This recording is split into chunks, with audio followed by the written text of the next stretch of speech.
sustainable, electrified transportation. Select Research Center. The center is led by Utah State University, and since its founding in the early 2016, the center has 12 core affiliation university partners and 46 researchers with global recognized expertise. David has a PhD in professional communications and from Utah State University, and he also serves as the board chair for DOE-funded Utah Clean City. David, if you'd join me on the stage.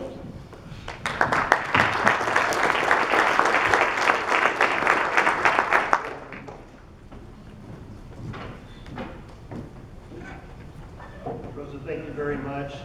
I understand that we're trying to trim some time here, and so I will do my best to trim some of that time. I'm thinking that this is probably the advanced clicker, right? That's the green one, okay.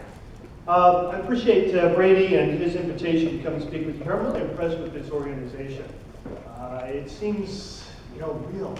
And I'm just impressed with the vision as I enjoyed the sessions yesterday, some time last night at the reception.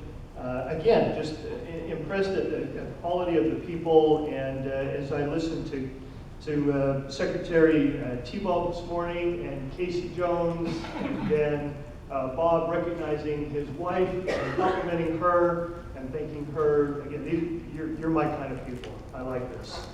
I appreciated also Secretary T-Ball's discussion about population growth and the health of the economy here in the state here. Migration is a lot of that. He mentioned that not as much of that is organic, being, folks being born, new growth. Well, in Utah we have that. We have a lot of organic growth in Utah.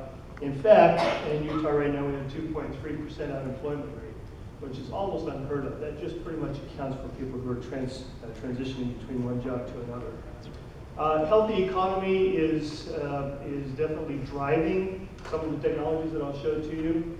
I also appreciated Casey's thoughts on bracing for impact. What I intend to share with you is something that we're going to want to brace for, and that's electrification. We're a bunch of electrical engineers. As mentioned, my PhD is in professional communication. I've had to learn to speak engineeringese, and it so far has come together pretty well. I do want to just show you a collection of snapshots today. Again, I know that we're short on time, so it will be this collection of snapshots that hopefully gives you some preparation, something to think about. That bracing for impact, I think, is an important concept as we look what's coming ahead in terms of transportation. I spent some time yesterday morning out at SunTrack's fantastic facility. My compliments to the state for putting that together. And I see where what I'll be talking about has some application to some work at that facility and eventually into some of the roadways as well. As I'm presenting some of these snapshots, it probably makes sense to mention to you that some of what I'm talking about is in the context of electrification and transportation generally. And so I do want to talk about wireless power transfer and dynamic, as it mentions in the program. That's what I'll be talking about. But I can't do that without laying a little bit of foundation. I appreciate Rosa's introduction. She mentioned also that we're 12 universities. Utah State is the lead. But we're also an industry center, or really an industry-focused center with a number of paid members across the ecosystem of electric transportation and a number of additional partnerships. And this doesn't really represent the collaboration scope that we have, but there's a lot of folks that we're working with in a lot of different sectors. We also recognize that electric transportation doesn't happen in one specific area. It's not an isolated research area. And again, we're researchers. I'm not here trying to sell you anything. That's not my background. I'm happy to have conversations about partnering, but really what I'm here to tell you about is the technology that's coming. But we see this existing within this ecosystem where it's not just batteries, it's not just roadways, it's a combination of a lot of these things, and I'll address how those are coming together. So I might address this triplet. If I were to say connected and autonomous, you would then say, what is the rest of that triplet?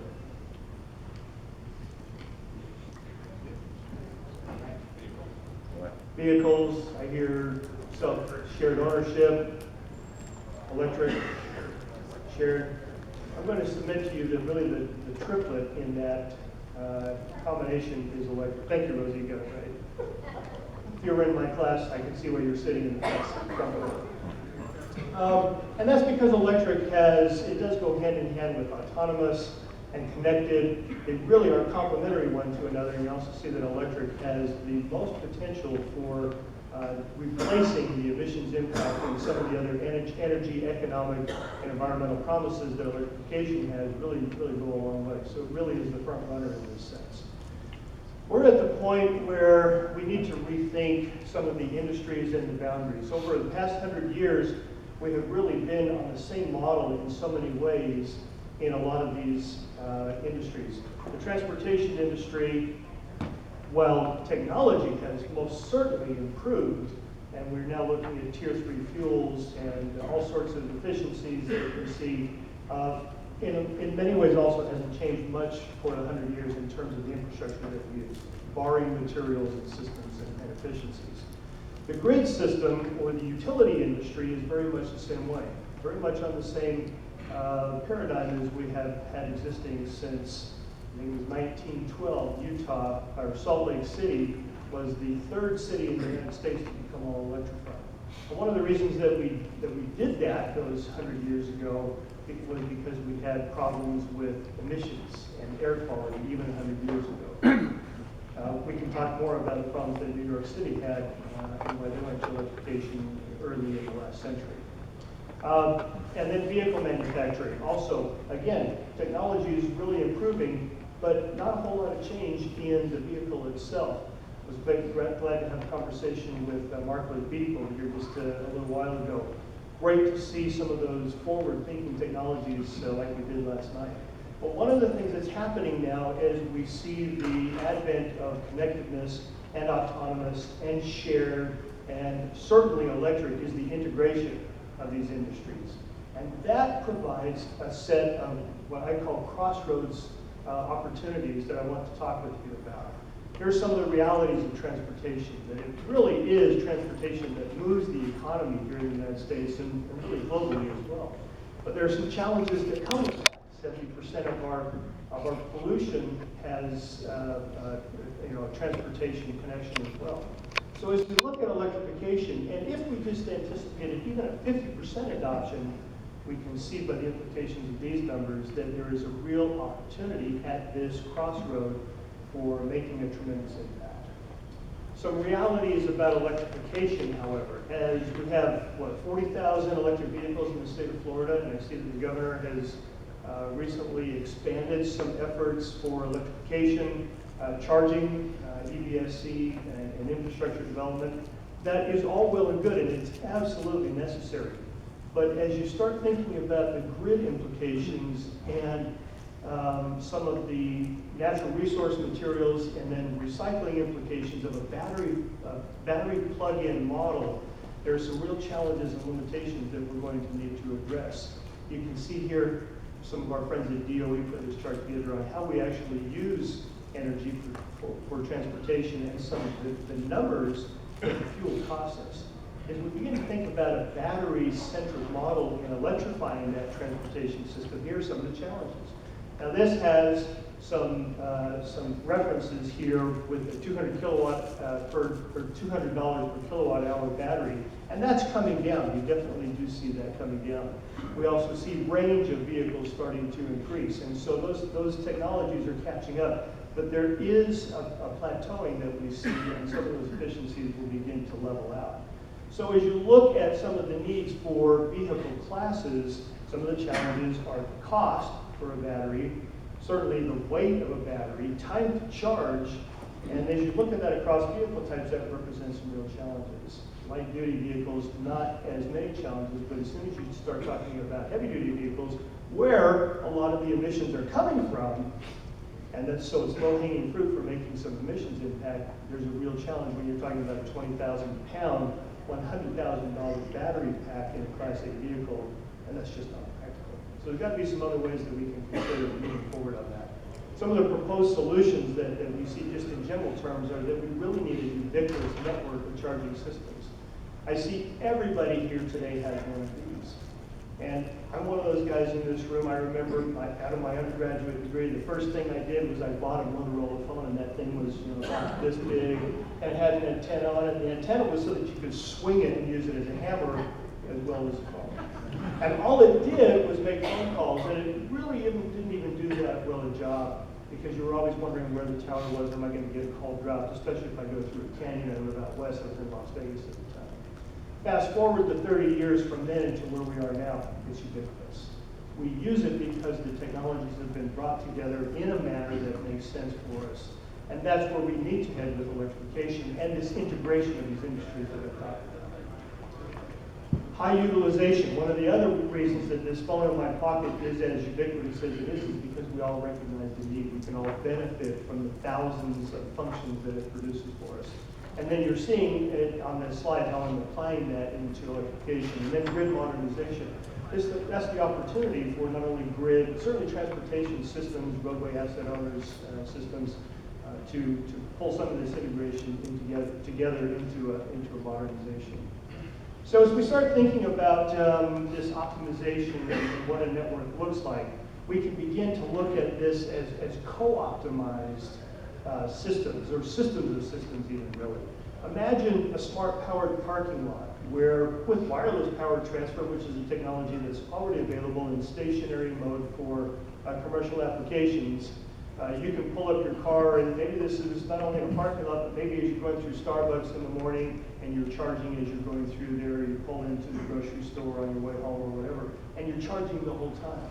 Imagine also maybe charging your vehicle while you're in use on the roadway. As I was mentioning to Mark in our conversation, I see light switches in the back of the room here. You don't go to that light switch and turn it on and then a generator turns on and it provides power. We use that as in a distributed fashion.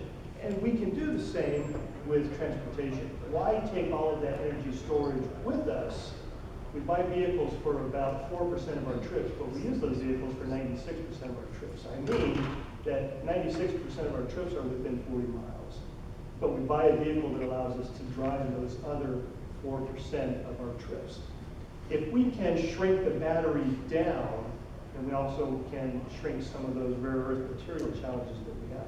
We don't have some of the recycling challenges that we would have had with all of these 80, 200, however many kilowatt hour battery packs. And this is a tremendous opportunity for this group talking about tolling. I'm not going to spend time on the business model today, but let your brain start thinking about, okay, now how do we bill for this if a vehicle is charging as it's driving down the roadway? Great opportunity for the future of the tolling industry. And then there is this, again, co-optimized systems of systems where we can see all of these things together. We're currently working on a project with Pacificorp, Berkshire Hathaway Energy Holding, to work on an intermodal hub. So we have not only a commuter train, but also buses and UPS and FedEx, and down to ride hailing and even independent owners of light-duty vehicles. All of those being charged in the same system, without energy storage and in ubiquitous fashion, be a model that we roll out to other places. We're working on some pilot projects. Again, I don't want to spend a whole lot of time trying to move some things along, but there's this intermodal hub concept. I've had several conversations. Laura and I hope we have this conversation again about the potential of doing some kind of a pilot somewhere here in Florida.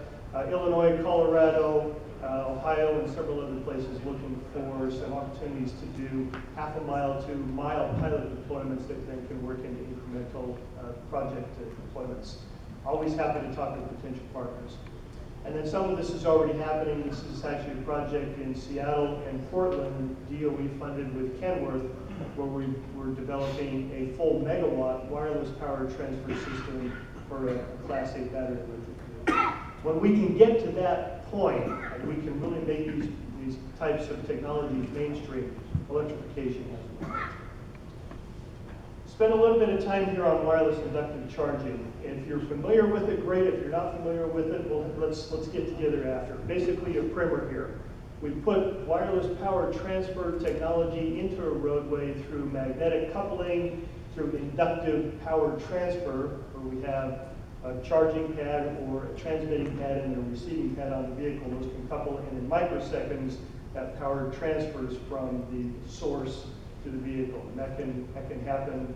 Right now, we're doing that on our test track in Utah at 25 kilowatts. We're expanding it to 50 kilowatts, and that makes it cross-compatible across vehicle types. Not only now are we working with Hyundai and Toyota and some others on the hardware for on-vehicle where we can reduce that from the 50 kilowatt, but we can also put multiple pads on a heavy-duty vehicle so that we can increase that. And again, that's where we begin to see the opportunity for ubiquity.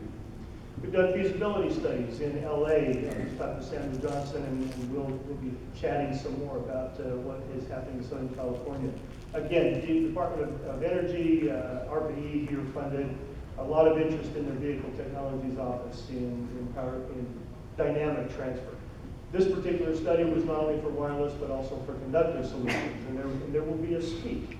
It won't be just one answer. It's going to take a lot of different solutions to get us there. If you're ever in Logan, Utah, as I mentioned to somebody else here, I'll be skiing tomorrow morning. You're always welcome to come out and ski with me. But we also would be glad to give you a tour of our research facility there.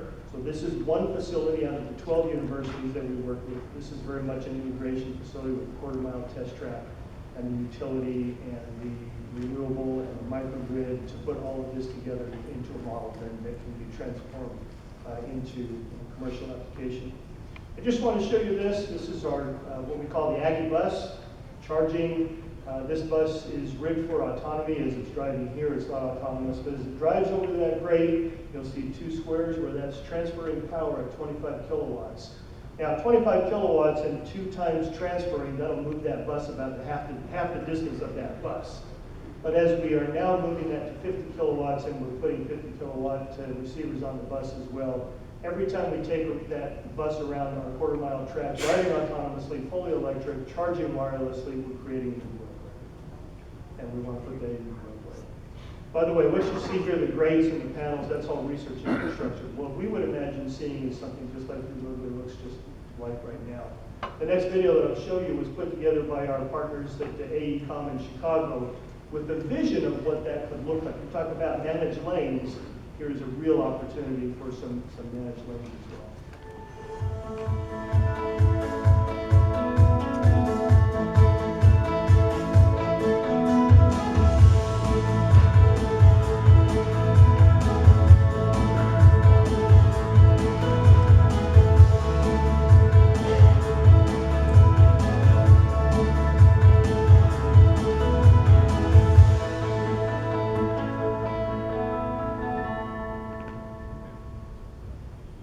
Not space-age technology. This is 21st century technology. We're coming into the roaring 20s. This is part of the roaring 20s that we're coming into. So just in summary, some of the solutions that we see, really that ubiquitous network of charging systems, and that is where we are heading to. That's what all of the infrastructure investment now is going into. It's creating that foundation for future advancements, and it's putting that infrastructure into place. High utilization. I think Florida's at about 4% adoption for electric vehicles. California's at about 7-8%, depending on if you're in the Bay Area or somewhere else. That's where I grew up, was in the Bay Area. Of course, that 40 years ago, we didn't have Tesla at the time, and I remember an old GMC van that we drove around. And I'm sure that if we could replace that about 30 to 40 vehicles with the emissions that van created now. So we are definitely making advancements. Grid modernization I talked about, and transportation infrastructure integration. You may have questions about how does this now integrated into the roadway. We have teams of experts working on roadway integration, actually embedding electronic hardware into concrete surfaces and asphalt surfaces. Our international teams in Auckland and Japan and Korea and elsewhere have all the same questions and the same types of materials questions that we have. What do we do with thermal impact? What do we do with foreign object protection, live object protection? All of that comes into the research here. Again, we're looking at this as an ecosystem. So really, this is kind of where we have been. You go to a gas station, you get your energy, your fuel, your energy storage, and you take that with you. Where we are today is ideally, anyway, that you charge at some other convenient locations if you have an electric vehicle. Wouldn't that be nice if you could take your internal combustion engine and do the same thing, charging at home or supplying that fuel at home. I appreciated the Secretary's comments about the, I guess, cessation of fossil fuels, in particular in the state 2025. That's serious. That means that what we're talking about here becomes even that much more important. And then where we're going tomorrow, again, that ubiquity concept, where energy comes to your vehicle, wherever you are, you don't have to think about it. The system that I envision is, maybe it's my smartphone, maybe it's Alexa or something else, but I get up in the morning and I review my schedule, and I have my commute, and I need to stop at Starbucks on the way, and I gotta pick up the dog, and the groomer's on the way home, and all of this system is already worked out, and it's figuring out 3-4 different routes for me.